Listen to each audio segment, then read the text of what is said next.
Hello everyone and welcome to today's edition of the Be Mobile Show. It's Ollie and Alicia. We've got Brody here today. Unfortunately, Alicia off sick. A few illnesses going around at the moment, so hopefully Alicia is fighting fit next time we get to the show. How you going today, Brody? I am good. I am very well. Excellent. Can't complain. Excellent. Now, Ollie, we are, for anyone who doesn't know, physiotherapists. We are passionate about exercise for over 55s. We do home visits around the northern beaches of Sydney where we live. We have a gym where we run exercise classes. And of course, we do online exercise programs for people 55 plus. That's right. Now, if you have joined us over the last couple of weeks, you will know well that the audio hasn't been up to scratch. So hopefully today we have addressed that and the audio is crystal clear for you. But please do let us know in the comments so that we can make it as good as possible. Very nice. Today we are going to talk a little bit about the deadlift exercise, Ollie, and why we shouldn't fear it. We've also got a couple of questions that we can answer, but as always, if you have any questions, let us know in the comments, whether it be pain and injury questions or things about exercise and fitness and health for people 55 plus. We will do our best to answer them and give you some insight. Yeah. As always, that'll be in a general fashion because having not assessed you face to face, we can't give you specific advice, but we will do our best to give you some useful takeaways. Speaking of things that are useful, Ollie, I, as a little side project, have started a dating service for chickens, an online dating service for chickens. Is that right? Yeah. How's that going? Unfortunately, it's not going very well, Ollie. I just can't seem to make hens meet. Oh yeah, it's tough in this modern world, isn't it? The dating scene, especially for the poor old chickens. Okay, well, that's enough about that. Let's get into the serious stuff. Today we are talking all about one of our favorite exercises, the deadlift. Now, this is one that we include in all of our exercise programs, both in-home, online, of course, and in our exercise studio. And the reason for that is because the deadlift is a great exercise for a number of reasons. So let's just quickly talk about those reasons, Brody. Would you say it's your favorite exercise? I would say it's my favorite exercise. Yeah, it does. It can be a favorite. It can feel pretty good. The name deadlift is a little scary. It is a little scary. It doesn't fill you with confidence. Why is it called that? Well, Brody, let me tell you. Is it just lifting a dead weight from the ground? Oh, that's exactly what it is. But it's actually going to have the opposite effect, as the name might suggest. Yeah, give you more life. Getting strong at the deadlift is going to help you live a long, fruitful life. Yeah. But just so we're all on the same page, before we talk a little bit more about it, let's maybe go through what it looks like. So I'm going to pull up a picture here of someone doing a deadlift. Now, I'm not sure who this is, but they have great hair. He's got luscious hair. Great hair, some great facial hair as well. So that's the starting position of the deadlift. So obviously picking up a kettlebell there, this young chap is, and then he's going to end up in this position, okay, so standing up straight. So perhaps from here, Brody, it'd be good to just talk about some of the muscles that are involved with the deadlift. Yeah, it's a great exercise because it does use a lot of muscles. It targets quite a few.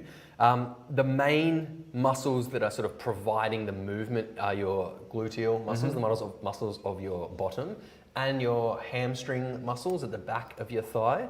And then the quadriceps on the front of the thigh a little bit as well. They're kind of the ones doing a lot of the moving. Then all the muscles up your back, along your spine, the muscles up around your shoulder blades, and then even your hand muscles are all working quite hard as well. They're not doing the movement per se, but a lot of them are just having to do a big static hold to obviously keep the weight in your hands and to keep your back in that sort of strong, stable position as you lift up. Yeah, so your back muscles and your hands, as you said, have got to be really strong to transfer that force from your big glute and hamstring muscles to the weight that you're trying to lift. Now, that's the reason number one why we love deadlifts, because they challenge almost all the muscles in the body. They're really good full body exercise and great for building muscle strength and some other things that we'll talk about soon. Yep. But they also have a lot of functional carryover. So if you think, for example, something like picking up pots in the garden, like we can see Jeanette doing here, and then if you compare that to the starting position of a deadlift, you can see they look very similar. So if you're strong in the deadlift, you can pick up, let's say, 50 kilos. I just picked a number there. But that's going to make up picking a 10 kilo plant pot a lot easier. So it's a really useful thing to be strong at. And it has carryover to all other aspects of your life, whether it's picking up pets, grandkids, groceries, doing housework and chores, whatever it may be. Having the capacity and the ability to lift heavy things off the floor is really, really useful and arguably a fundamental part of having an independent life.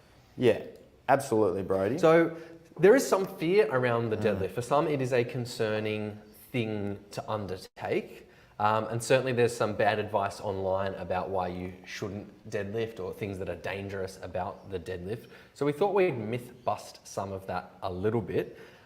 So where does this sort of fear around the deadlift come from, Ollie? One thing is the sort of what we call sort of manual handling advice. So guidelines about how to lift and carry things in the workplace.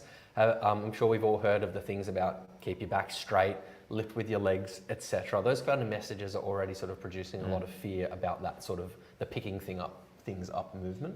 Yeah, so these unfounded suggestions to protect your back come from an ingrained belief, I think, that the back is inherently fragile, something that we need to take care of.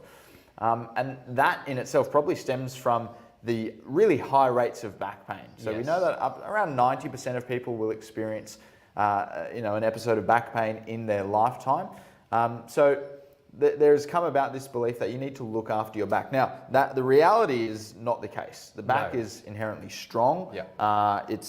It allows us to do a lot of different movements, and if we train it, it is a very strong structure, can handle a lot of things. Yeah, because as you said, back pain is so common, around 90% of people have episodes of it.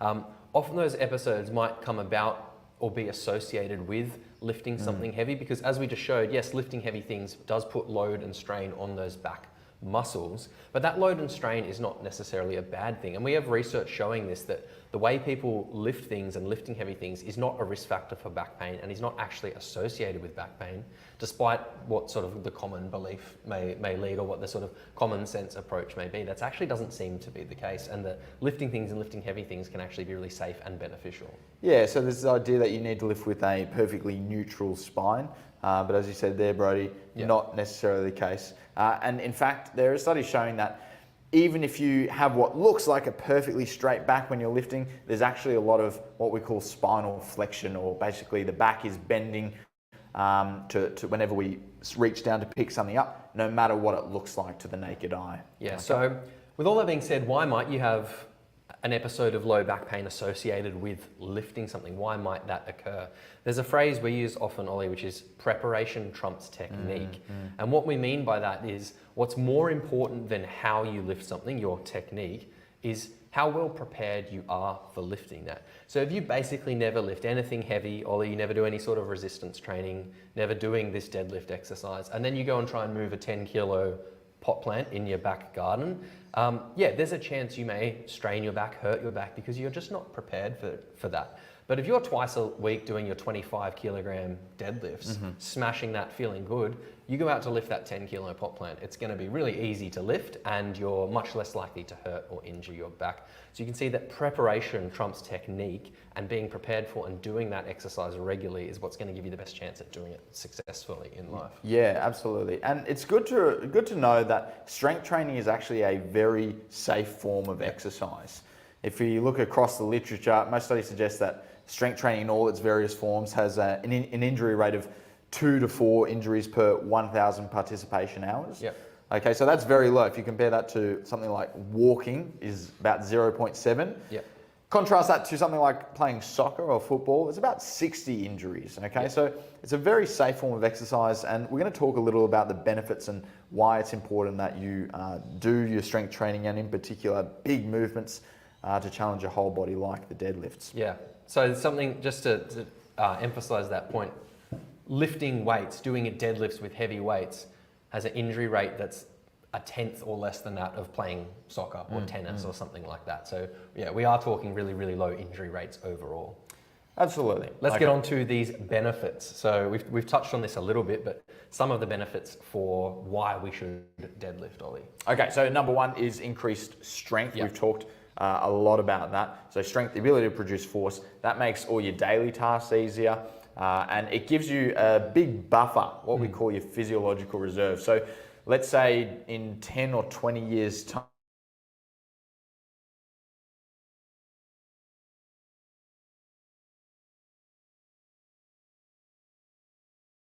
a rapid rate. And if you've got a bigger buffer, you've got more to lose before you lose your independence. So, you know, your ability to get up from a chair on your own, to pick up the groceries, as you talked about there earlier, Brody. Building strength now is really important for your physical nest egg or your physiological superannuation down the track. Yeah, so strength is good, muscle mass is good, also can help with bone density. Yeah, if you've been with us a while, you've heard us talking about the Lift More trials, the initial one and then the follow-up ones where they got older women, postmenopausal women with osteoporosis or osteopenia, so low bone density, got them doing really heavy deadlifts, squats, overhead presses and things, but the deadlift was definitely part of it, and improved their bone density and had very few injuries or anything bad happen out of that study at all. So it was shown to be pretty safe and really effective at bone density. So lots of reasons to deadlift: muscle, strength, bone density, do things in daily life easier. But one more big one, Ollie, is confidence, is the psychological benefit of trusting that your body can lift big heavy weights and feel strong and confident doing it. And that just makes you feel so much more stronger and resilient and capable of handling things in life. And I think particularly if you've had back pain in the past, getting started with some deadlifts can be really daunting. Yeah. And this is where we'd start you with something really light that you're comfortable with, and then over time, gradually just adding a little bit more over weeks and months and hopefully even years, to the point where, as you say, you feel more confident and you can manage all your daily tasks with much greater ease. Yeah, and it's all about finding that starting level for you. We've had clients come to our gym and their starting level deadlift has literally been a broomstick handle that weighs a few hundred grams, right? Less than a kilo. And they're just getting comfortable starting to bend forward and come back up with that tiny, tiny bit. Other people have come to our gym and been lifting 12, 15, 20 kilos right off the bat if they're a bit stronger and fitter. So and other people could certainly do way more than that as their first ever deadlift. So there's a whole spectrum of possibility there.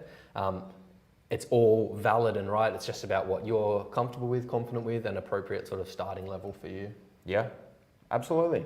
Okay, well, that's plenty on the deadlift. We won't overload you with information. We do have some great comments coming through. Yeah, and let us know in the line. comments, especially if your opinion on deadlifts has changed, if it was something you feared and now you like it or fear it less, or if it's something you're still a bit afraid or daunted by. Yeah, let us know. What sort of comments have we got? Here, what have we got? The comments are coming through so quickly here, bro. I can barely click them. Palmer says, been doing deadlifts with a kettlebell and more recently a barbell for a couple of years now, and gradually adding weight, building up strength, which is good. Better than good. That's great. Yeah. Keep that going. What does Barbara say here? I had chronic back pain for many years when my day consisted of sitting at a desk or driving. When I changed my career to nursing, that chronic pain disappeared. Yeah, interesting. Just an example of perhaps being more physically active in your daily life, which helped. Perhaps there was other psychological and stress-related changes as well that could be a factor, Yeah. And Mary says, deadlifts have improved my strength in picking up hay bales and water buckets around the farm. Go Mary, another great reason to do it. Yeah, that functional application. Yep. Lots of comments of people saying hello. We won't get to every single one of them, but hello everyone. Thank you so much for joining us. Ginny says, I have had lower back pain when walking for over a year. I can only walk far with walking poles. How can I strengthen it without making it hurt even more, please? Yeah, good question. Very good question. Well, I think a good variety of exercise is really useful here, Jenny. It's about finding something that you can stay consistent with. So exercises like deadlifts are certainly going to be part of that puzzle, but we'd start you with a really manageable load. Now, that might be a really light weight. It might be picking up a weight from a raised surface. So you might stack up some books so you don't have to bend over all the way. Maybe that'll make it more tolerable for you. or perhaps at the moment your back is sensitive so much that you can't handle any of that, Yep. in which case it'd be good to try a different exercise altogether. So something like a sit to stand even is a Yep. good place to start. Even things like that are going to build some strength and resilience in your back. But the other big part is just conditioning yourself for walking. Okay, so we want to introduce, so your goal is to walk further without walking poles, Ginny. Well, we'd start you doing, 100 meters, let's say you can handle without walking poles. Yep. We'd start at that and gradually over time add a little bit more walking distance and speed and hopefully get you to a point where you can walk as far as you like without poles. Yeah. Yeah. Any other suggestions there, bro? No, I think you covered it. Yeah, with the walking, starting with what you can manage and just trying to gradually build. Even if, as I said, it's something like 100 meters to start. Yeah. And Beryl says, love the deadlift, my favorite. Awesome, Beryl. I think, Brody, overwhelmingly a positive response Very from the good. deadlift, but for sure, we know there's people out there who are scared of the deadlift or think that it's not a great idea to do because they're worried that'll hurt their back. Yeah. And if you have any thoughts like that, please let us know in the comments. And also, there may be the case that the other thing about the deadlift is, as we touched on a bit, is the technique side of things. People might think, oh, the deadlift isn't inherently bad, but if I do it wrong, I'm going to hurt myself. And that's what people are concerned about, is having that perfect technique. As we talked about before, that preparation trumps technique mantra goes here. There actually isn't a perfect way to deadlift. No research has demonstrated one way is better than any other way in terms of pain or injury. So it's about just doing it in a way you can manage and you feel comfortable, and starting with a weight that's appropriate that you can handle. Okay, well, on that topic, Yeah. Adrienne says, I lifted a heavy pot in the garden last year and it resulted in severe back pain. I've since been diagnosed with osteoporosis and have been diagnosed as having 3 compression fractures in my lower back. Could that lifting of the heavy pot have caused those spinal fractures? Interesting question. Really hard to say, because people typically aren't getting such frequent x-rays that we can pinpoint exactly when these osteoporotic fractures develop. So usually this is a typical sort of scenario where someone might have an episode of pain, that prompts the x-ray, and then the x-ray shows these osteoporotic compression fractures. I would suspect that they were there before that episode of pain. And that the lifting the pot just provoked an episode of sort of the pain and sensitivity. But unless you were having x-rays every day, every week for months and years, we wouldn't actually be able to pinpoint it. So I would say that in terms of the research, we're not really sure. Yes, yeah, that would be most likely what we would call an incidental finding there, Adrienne. But regardless, of course, this is one to talk with a physio in person. Yeah. But typically speaking, doing some strength training, exposing your back to some load, even with compression fractures, is going to be a really beneficial thing for you to do. Yeah. So that's not a reason to avoid deadlifting. Like, you could start and build up and find a way and get stronger, but something to check potentially with a local health professional first. Yep. Because there'd be more information we'd need before we'd tell you you're safe to deadlift. For sure. Now, Sharon says, it was good to see how many muscles are involved in the deadlift. Yep, a lot of muscles. Big and ones. Sarah says, definitely terrified of deadlifts initially, amazed how much better daily capacity is now. And I know that Sarah's come a long way with the deadlifts. Yeah. PB of 57 kilos, so that's excellent. Good on you, Sarah. Keep up the great work. All right.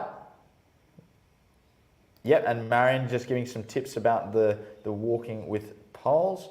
Okay, well, Brody. Yeah. We have one final question that we had sent through to the email. So let's get to that one now. Yeah, we get to that question. Lynn had a question for us that she sent in. She said she's doing some of our free video sessions currently. So if anyone doesn't know, you can go to our website and sign up, and there's a free strength, balance and cardio workout, as well as some educational material about these sorts of conditions and things. So Lynn said, I'm doing those. I've got a shoulder that needs to be replaced, but I'm trying to avoid that. She asked, should I be doing the 8-week program with this bone-on-bone shoulder?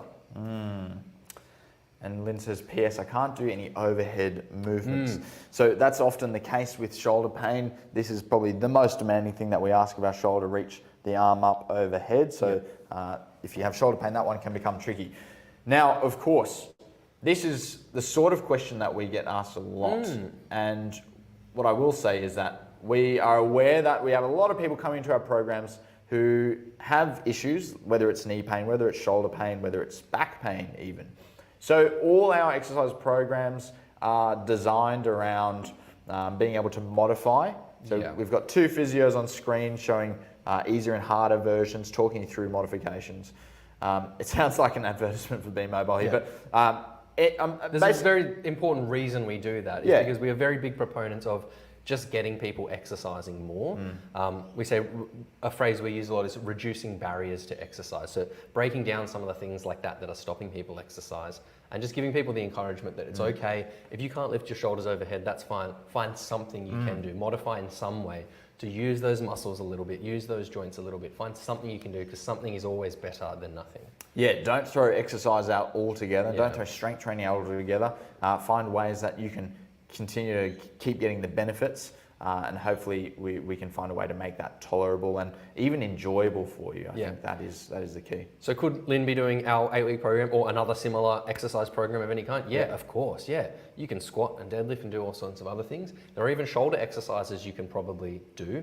Doesn't have to be overhead. You can start with lower things. You could do things with bands. You could do bicep curls, tricep exercise. You could do small little front raises, side raises, just keeping below shoulder level. There's lots of options for shoulder exercises you can do. Yeah. And to Lynn's point about having the arthritis and the bone on bone and needing to be replaced, again, is that a reason to avoid exercise? No, it's not. Certainly you can still get some improvement and strength and conditioning and things in that area, even if it is bone on bone. Yeah, definitely. We know from a lot of research that exercise is beneficial for people with osteoarthritis, joints with osteoarthritis. At any stage, even if it's severe and it's in need of a replacement, exercising up to that point is still worthwhile and beneficial, and will help improve your outcomes after surgery as well. Definitely. Okay, well, I'm just going to pop into the comments here. Very nice. Thank you so much for joining us, everyone. It's been a pleasure talking all things deadlifts today. Yeah. And hopefully we're able to give you some useful insight and perhaps motivate you to get started with some exercise, be that one of our free workouts or your own exercise, maybe going for a walk tomorrow morning, something like that. Yeah, and to all of our members, keep up your deadlifting. Yep. Keep challenging yourself, make sure they're heavy, make sure they are difficult. And as always, we are doing these live shows at 4 o'clock Wednesday, Sydney time. So we'll be here again next week. If you have any questions, topics, things you want to learn about, put them in the comments. We'd be happy to dive into some topics that interest you guys, that can help you all in your journey to be fitter and stronger and healthier. So please let us know questions and comments and suggestions below. Wonderful. Okay. See you later, everyone. Bye.